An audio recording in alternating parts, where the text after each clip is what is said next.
there is a challenge, a major challenge.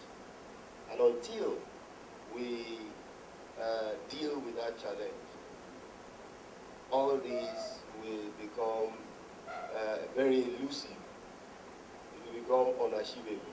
And that challenge is a killer disease, worse than HIV. It's a killer disease, and that disease, once it strikes you as an intellectual property owner, once it strikes you as a content owner, once it strikes you as a filmmaker, you die gradually. The way HIV patients die gradually. They kill your intellectual capacity. Why HIV kills you physically, this one kills you intellectually. That disease is what I call piracy. We cannot achieve anything in Uganda if the problem of piracy is not attacked frontally, if it's not attacked headlong. Make no mistakes about it. I know of a fact that the problem of piracy is a global phenomenon. I am not deceiving myself, and I've always said it at different fora, that it's almost impossible to totally eradicate piracy. It's almost impossible, not even in Hollywood and Bollywood. It's almost impossible. But it can be drastically reduced to an acceptable level. We walked on the streets of Kampala here the other day. It's a sorry story. How Nigerian films have been pirated here, Indian films, American films, and all of that. The danger there is that with those piracy going on Uganda soil, it's totally impossible for you to build the Uganda industry. It will affect the Uganda movie industry because viewers can just walk down the street and pick a 20 in one DVD, 20 film in one DVD for less than $1, for less than $1. 20, they sit in the comfort of their home and watch these pirated movies, non-Uganda movies. Tell me, how then will they want to purchase a local Uganda movie for maybe $1 or $2? They will not. So that is the danger for the Uganda movie industry. For us to achieve anything, we must deal with the problem of piracy in Uganda.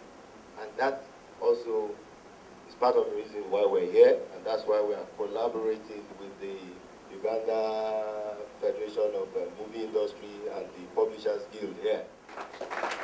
We are giving full power of attorney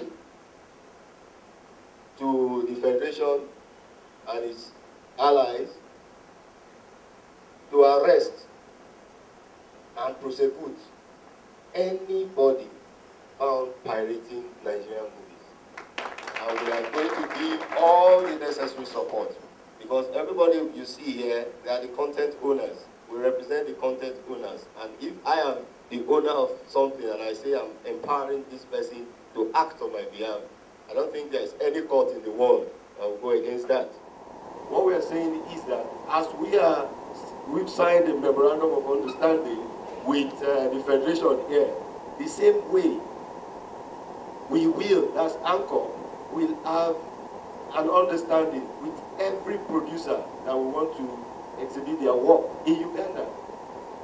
It is taken for granted because you must do it. We cannot bring an unauthorized work here. But what we are saying is that henceforth, because in one of the clauses here, we have said the Federation here cannot and will not deal with any other group, association, or individual in Nigeria as far as Nigerian film is concerned. The same way, ANCOP will not deal or relate with any other group, individual, company, or otherwise in Uganda here, except through the Publishers Guild and the Federation. because that is the only way these things can work, to avoid duplicity. That's the only way it can work. Thank you.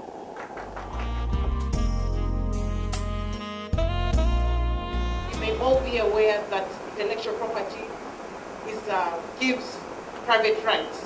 If you sing a song, it is your song. If you act in a movie or if you come up with a production, it is yours as a person. But government comes in to facilitate, to help in administering of the laws that connect to your private rights. So we need your collaboration, we need your cooperation in administration of your private rights. All those people, if you know that you're an actor or a musician or a singer, please belong to your organization. Try to register and become a member, because as I will summarize the roles of the collective management societies, you should know that there are some rights that you can exercise individually and some rights you cannot exercise individually, that you need to administer collectively. The state has put in place laws to manage private rights. Local Land Act, on a title, so intellectual copyrights are private rights. Your song is your song. Your movie is your movie. Your acting is your acting.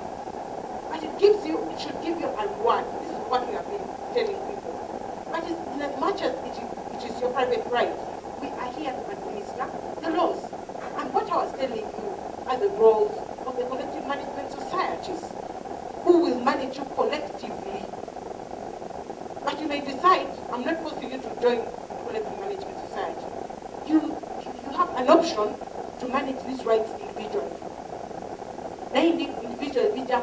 I told you, I gave you an example of moving from country to country. We have put laws in place that people do not appreciate. Will not come to you as if you should come and see. No, the laws are there, and we are trying to sensitize. And we are happy that collective management societies are coming up to sensitize. So what do we need as government? In as much as these are your private rights, we need a partnership with you. We have put in place copyright inspectors. We train people on how they should detect infringing material, whether CDs, any infringing material. They're in place. The people are there. If there's reasonable suspicion that so and so is cutting, so and so is making many copies of this movie, they'll be arrested. And the police is yet to set up an IP desk. We are working day and night. So, I mean, I'm not asking you to appreciate me, but I must assure you that we are working. Whether you had these things elsewhere, this is a part of the sensitization program. So we'll continue sensitizing you, telling you about intellectual property rights until you get to know that you need a reward. You work, you go and act, but you're not being paid. Why? Because people are infringing. People have made copies, they have the original yo. So that's why we come in, to put a law in place to protect you